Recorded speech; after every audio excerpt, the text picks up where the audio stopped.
Hi guys, magandang gabi. Dito na naman tayo guys.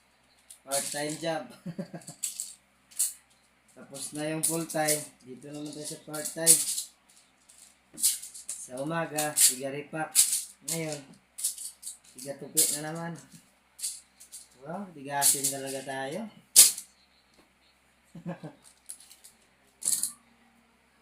Ito yung nagawa pag walang guys. Wala nang duty. Tutupi. Para iwas kalat.